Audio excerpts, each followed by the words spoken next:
వందే శంభుమాపతిం సురగురుం వందే జగత్కారణం వందే పన్నగభూషణం మృగధజం వందే పశూనాం పతిం వందే సూర్యశశాంకవక్నినయనం వందే ముకుందప్రియం వందే భక్తజనాశ్రయవరదం వందే శివం శంకరం. మనం ఈ సంవత్సరం 2026 సంవత్సరం మే నెల మరి గురువు కర్కాటక రాశికి వచ్చాడు. కర్కాటక రాశికి అధిపతి చంద్రుడు. కర్కటశ్చ నిశాకర అన్నారు. ఈ కర్కాటక రాశికి వచ్చినటువంటి చంద్రుడి వల్ల గురువు అక్కడ చేరటం చాలా విశేషం. అందులో కర్కాటక రాశి చాలా విశేషమైన రాశి. ఈ కర్కాటక రాశి ఎటువంటిదంటే, కర్కాటకానికి పునర్వసు నక్షత్రం 4వ పాదంలో గురువు ప్రవేశించడంతో మిథునం నుంచి గురువు కర్కాటక రాశికి వచ్చాడు. ఈ కర్కాటక రాశికి వచ్చినటువంటి గురువు వల్ల వచ్చే ప్రయోజనాలు ఏమిటి అవి ముందుగా తెలుసుకోవాలి. అది ఏ ఏ రాశుల వాళ్ళకి ఎట్లా ఉంది అనేది ముందుగా చెప్పాలి. ఇప్పుడు మేషరాశి ఉందండి. మేషరాశికి 4 ఉన్నాడు. అట్లాగే మిథున రాశికి కర్కాటకంలో ఉన్నటువంటి గురువు ద్వాదశంలో ఉన్నాడు. కర్కాటక రాశికి జన్మంలో ఉన్నాడు. సింహరాశికి తృతీయంలో ఉన్నాడు. అట్లాగే ధనస్సు రాశికి 8 ఉన్నాడు. ముందు ఈ 12 రాశుల్లో 5 రాశులకి బాగా ఇబ్బందికరమైనటువంటి రాశులు. ఎట్లా అంటే, ద్వాదశాష్టమ జన్మస్థం శని అంగారకో గురు కుర్వంతి ప్రాణ సందేహం స్థాన చలనం ధనక్షయం అని శ్లోకం ఉంది. దాని అర్థం ఏంటంటే, ద్వాదశం, అష్టమం, జన్మం, ద్వితీయం, అష్టాష్టమం, ఈ 5 రకాలు కూడా. మరి ధనస్సు రాశిలో 8 రాశి. గురువు మార్పు. ఈ గురువు మార్పు వల్ల వచ్చే ప్రయోజనం ఏమిటి? ఈ గురువు మిథునం నుంచి కర్కాటకానికి గురువు వచ్చాడు. ఇంతకుముందు మిథునంలో ఉన్నాడు. మిథునంలో ఉన్న గురువు కర్కాటకానికి వచ్చాడు.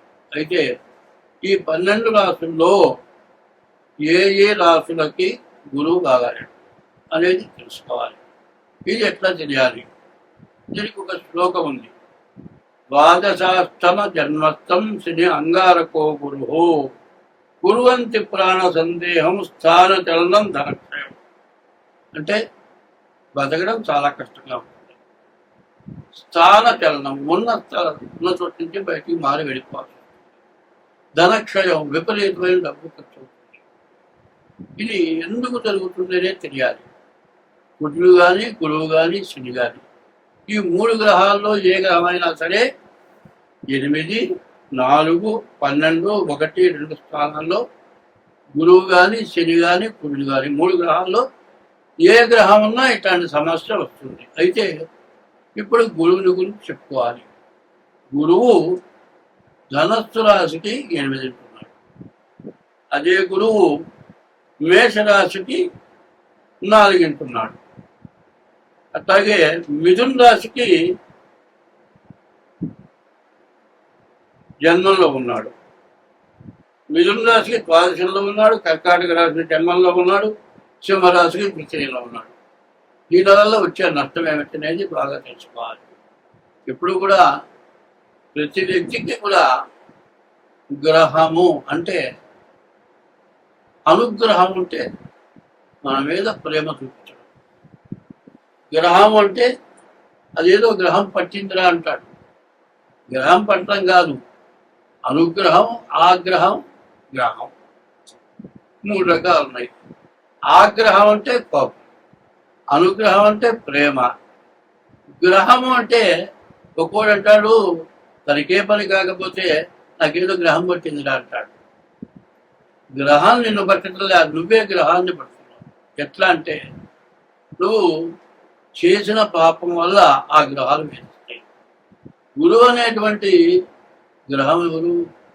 రాముడు, దేవతలకు.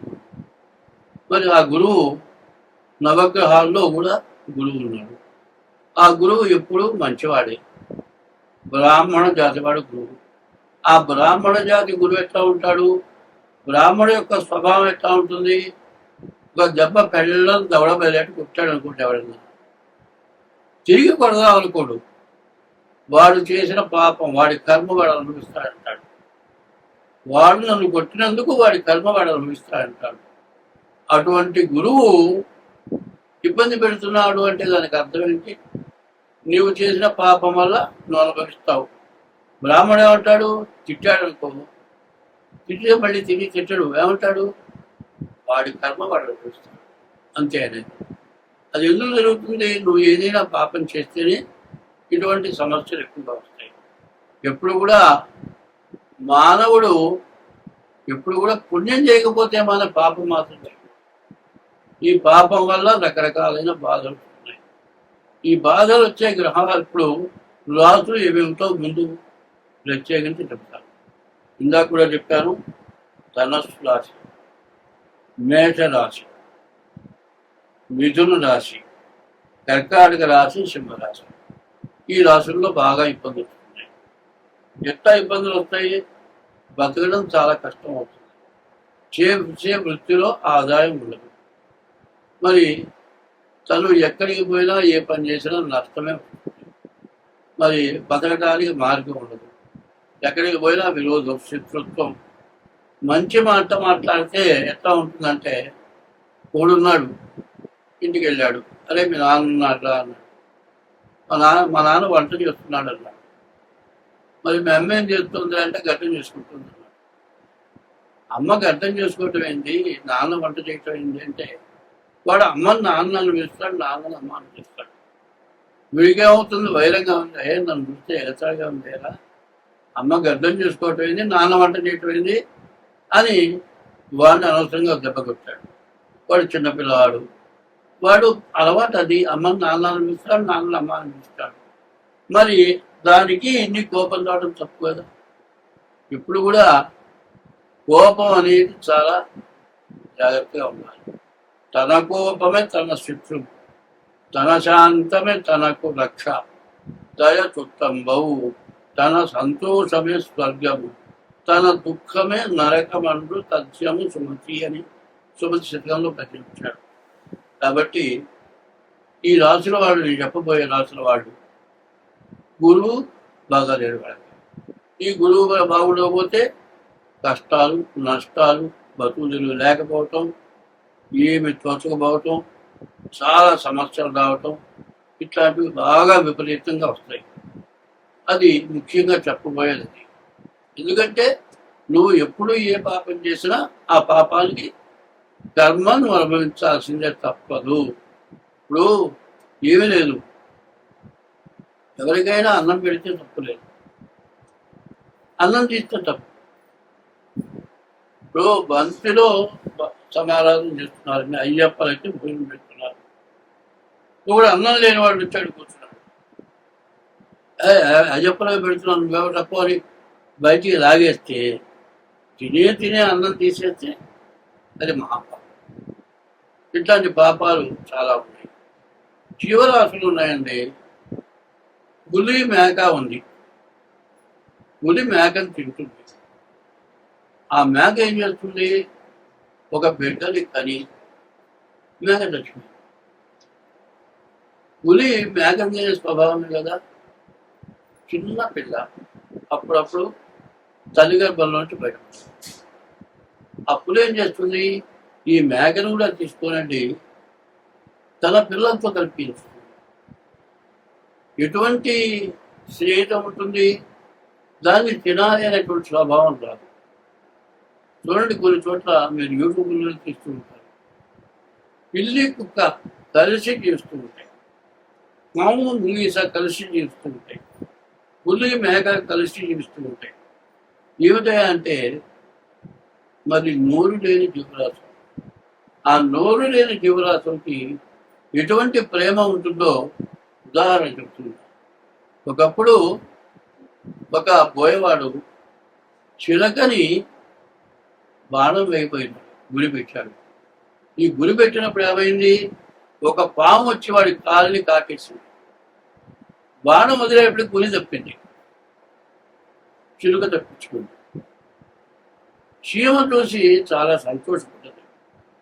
ఒకప్పుడు ఈ చీమ నీళ్ళలో పడ్డది, నీళ్ళలో పడి చచ్చిపడాల్సి పోయింది. మరి ఈ రామచిలక ఏం చేసింది, ఒక ఆకు నోట్లో పట్టుకెళ్ళింది, ఆ నీళ్ళ దగ్గర అట్టు పెట్టింది. ఆ చీమ తిన్నగా ఆకు మీద ఎక్కింది.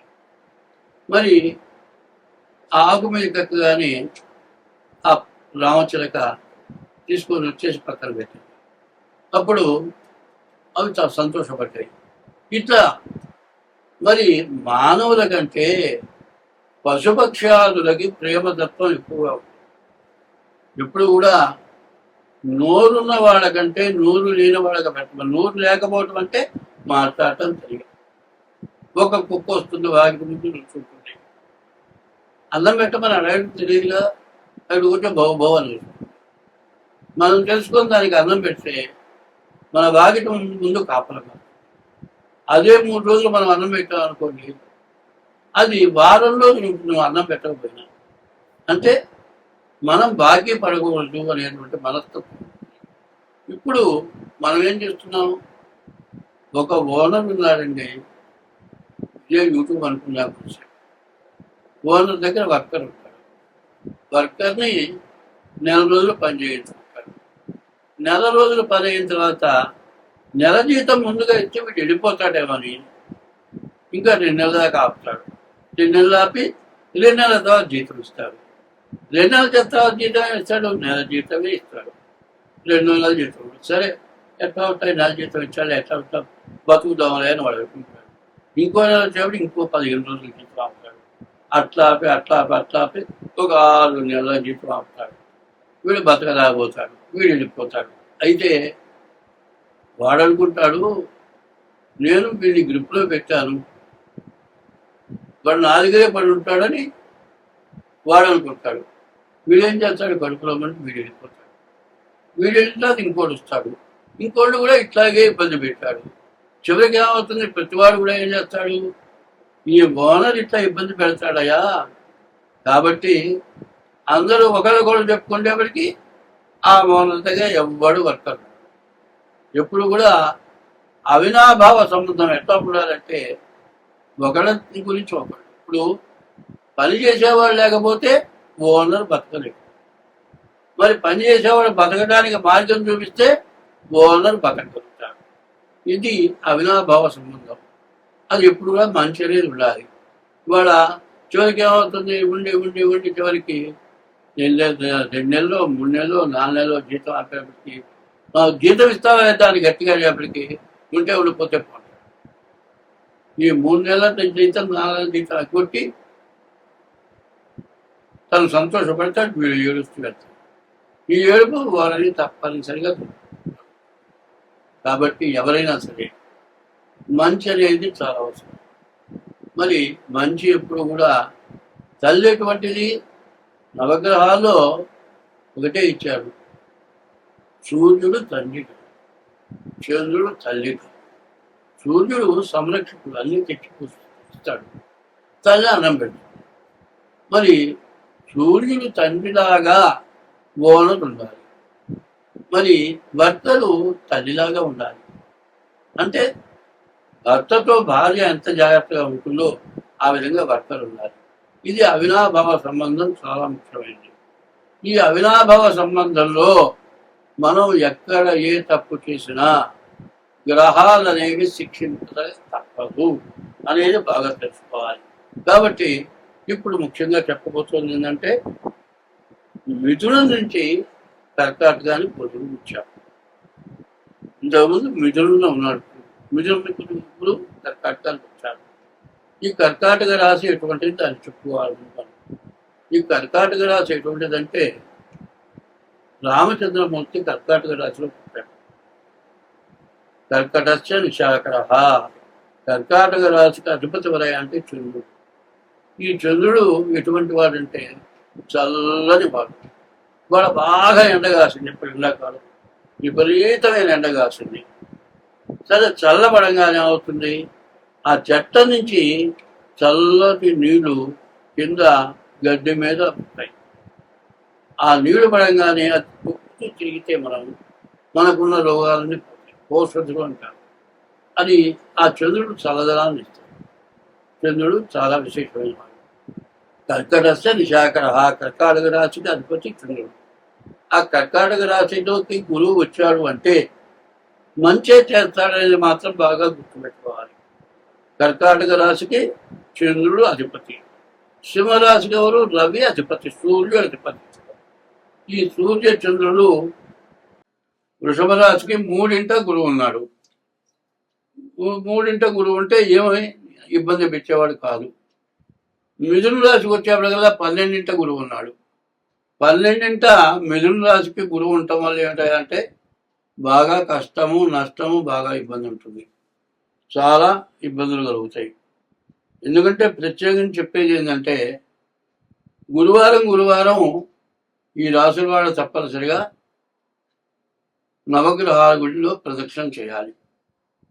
గురువుకి 16,000 జపం చేయించుకోవాలి. శనగలు దానం ఇవ్వాలి. ఎవరు ఈ రాశుల వాళ్ళంతా అట్లాగే చేయాలి.